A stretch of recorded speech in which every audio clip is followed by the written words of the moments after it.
One, two, three, start. Sir, this volume, the progress report for the year 2003-4 is before the House and members will have discovered for themselves that this volume is replete with useful information. It consists of a large volume of facts and figures, and it is hardly necessary for me to make a lengthy introduction. This report is the basis of discussion now. I would make only one request to honorable members. They will have a lot to say about the various aspects of our economic situation and economic progress of the country. We would welcome all that. They are entitled to make an appraisal of the activities. Let it be a critical appraisal, and I hope, sir, that it will also be a fair appraisal. In doing so, we will have to think not of today, not of the conditions in which we are functioning about, but we have to take our minds back to the days when the idea of a plan took shape, when the proposals that are now before us and the action that has been taken on them was conceived of. What were those conditions? It will be very easy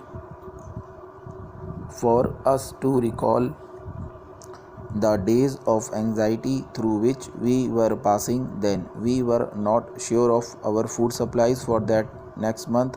We were, as some people said, living from ship to mouth.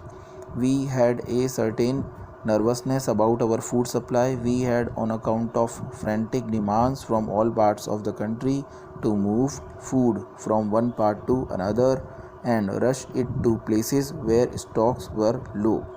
We had to import large quantities, spending large amounts of foreign exchange. We had also to give heavy subsidies, and yet people were not satisfied, and they could not be.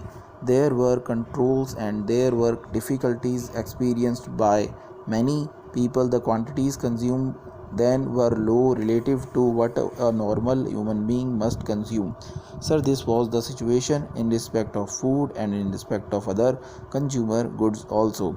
Cloth was so difficult to obtain, even to cover the minimum needs of an ordinary family. We had difficulties in other directions also, difficulties about transport and so on. And then it was in those very days that problem of rehabilitation of displaced persons was prominent. We had started tackling it, but we had not completed that yet. Prices were rising, and so many people felt that those high prices an average family could not be subsist. There were inflationary pressures, and so anything that we could do it relieve the situation, to increase production, to spend money for making large investment, created those dangers of increasing inflation, of a further rise in prices. That was the dilemma. What is the position now? When we judge ourselves today, we should not think of today on the basis of conditions. Today we determine the future and our future performance, but so far as the past is concerned, it is these conditions that determine our present. What is it that we find today? Our major headaches have been relieved. Nobody can say that food is scarce. Nobody can say that cloth is not to be had. In the matter of transport, we have greatly improved, and our position in several other directions has also improved. For these things, it is not necessary to give any figures. The thing is there in the air, and it is part of everybody's experience in the country that the difficulties and the anxieties have more or less gone, and that we can breathe freely and can think of the future with confidence.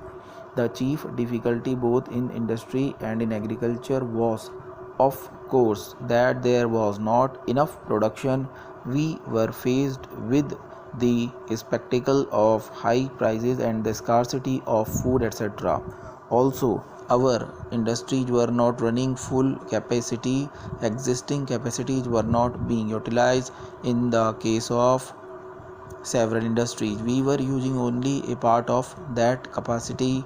Therefore, agriculture was the key to the whole situation. We must produce more raw materials in order to run our industries well. Sir, this is what we started doing. We came to the conclusion that we must do everything possible in the course of the 5 years that we had before us to bring about an increase in agricultural production to the maximum possible extent. We made up our minds that we will free ourselves from the necessity of importing food from outside countries. We wanted to be relieved of this dependence. Sir, we have succeeded in that, but for doing that, we had also to decide that the major part of our resources should be applied to this sector, and we decided to increase irrigation facilities, major and minor. We decided to make programs for giving more fertilizers, manures, improved seeds, and reclamation of wasteland. In all these directions, we have spent some money and we have achieved results in physical terms, and those results are very heartening.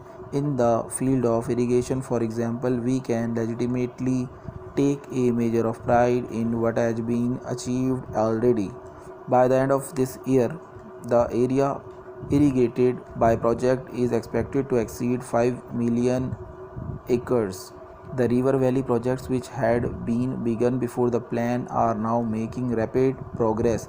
Work on the new River Valley schemes, which were included in the plan for the first time, such as the Chambal, the Kosi, and the Tungabhadra, has also begun. On the Kosi, preliminary work has been completed and some construction is about to begin. Some members were anxious about Kosi. Estimate of about 7 or 8 crores of rupees have been sanctioned and all preliminary work has been completed. I may tell them that in a few days construction will be taken. At the Kosi project, we also hope to witness the heartening spectacle of large-scale public participation. Stop.